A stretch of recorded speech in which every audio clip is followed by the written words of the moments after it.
The snow was falling sideways on Christmas Eve, sharp and stinging, the kind that steals warmth faster than breath can replace it.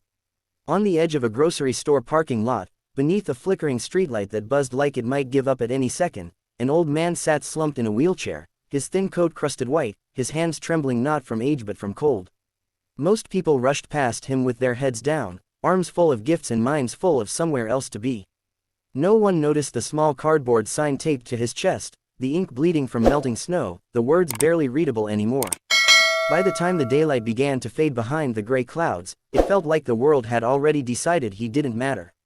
Before the story goes any further, if you believe kindness still exists in this world, if you believe in second chances and quiet miracles, please take a moment to like this video, comment, share it with someone who needs hope today, and subscribe to the channel Only Kindness.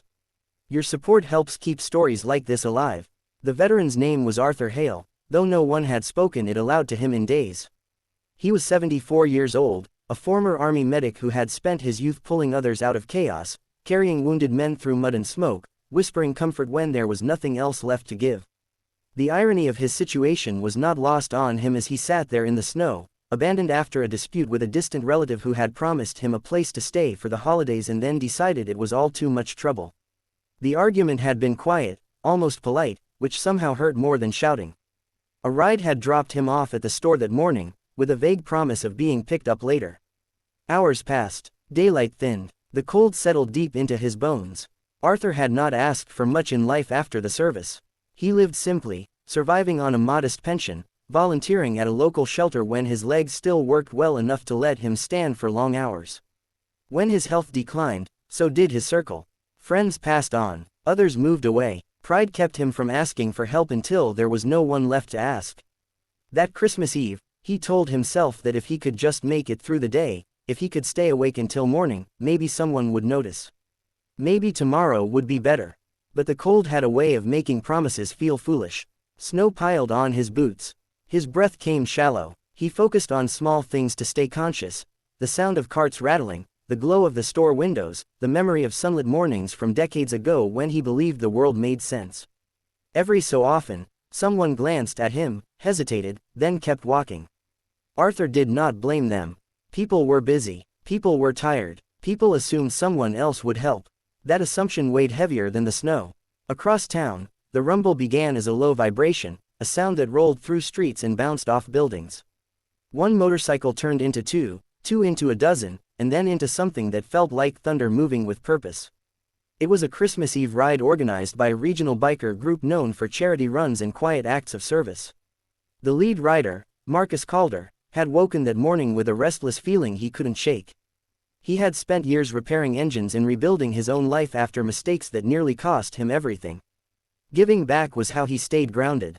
The plan was simple: ride together, drop off toys at a children's center, then head home before the roads iced over. They were almost finished when one of the riders slowed near the grocery store.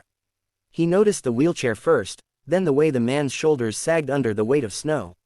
The group did not need a vote. The formation broke naturally, engines quieting one by one as they rolled into the parking lot. 120 bikes filled the space, chrome and black against the white ground, their presence impossible to ignore. Arthur sensed something before he saw it. The vibration in the air was different from passing cars. When he looked up, he saw rows of motorcycles and figures moving toward him, tall silhouettes in heavy jackets, faces partially hidden by helmets and scarves. For a fleeting second, fear flickered through him, an old reflex from another lifetime. Then he noticed the way they moved, careful and deliberate, as if approaching someone fragile. The bikers worked quickly, not with words but with instinct. Someone draped a thick blanket around Arthur's shoulders. Another knelt to check his hands, rubbing warmth back into stiff fingers. A thermos appeared, then another. Someone cleared the snow from his boots. There was no spectacle, no rush to film or boast. Just people doing what needed to be done. Marcus crouched in front of Arthur, meeting his eyes at the same level, and the old man felt something loosen in his chest. He had been invisible all day.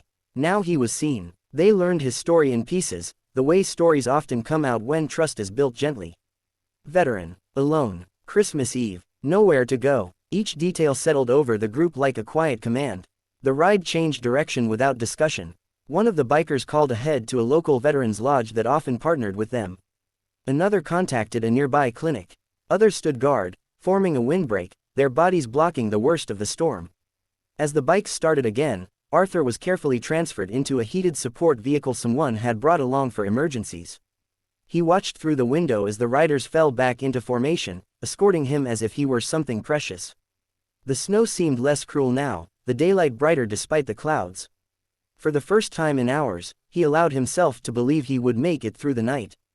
The lodge was warm and filled with the smell of coffee and pine cleaner. Lights glowed in the windows, and a small tree stood in the corner, decorated with mismatched ornaments collected over the years. Arthur was wrapped in more blankets, his wet clothes replaced, his body examined and deemed exhausted but safe.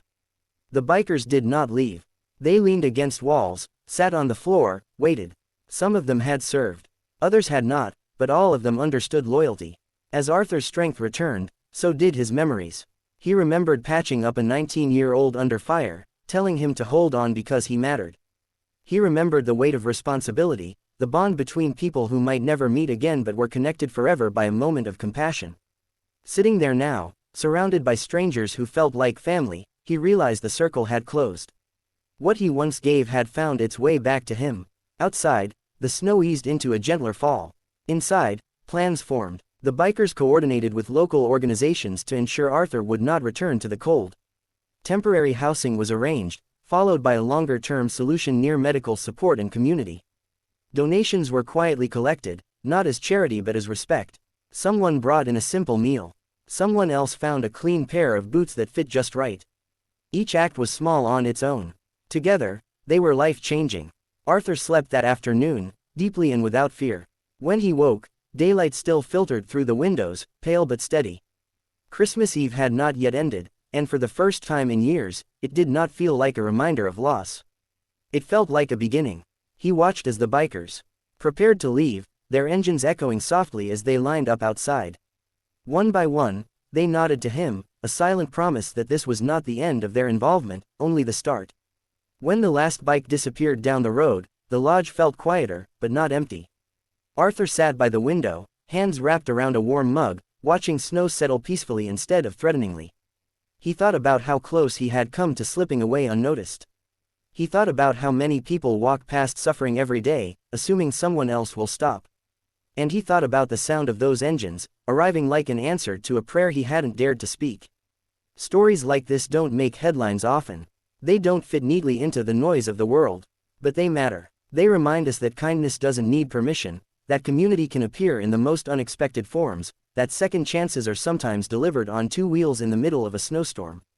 If this story touched your heart, if it made you pause and feel something real, please take a moment now to like this video, share it, and subscribe to Only Kindness.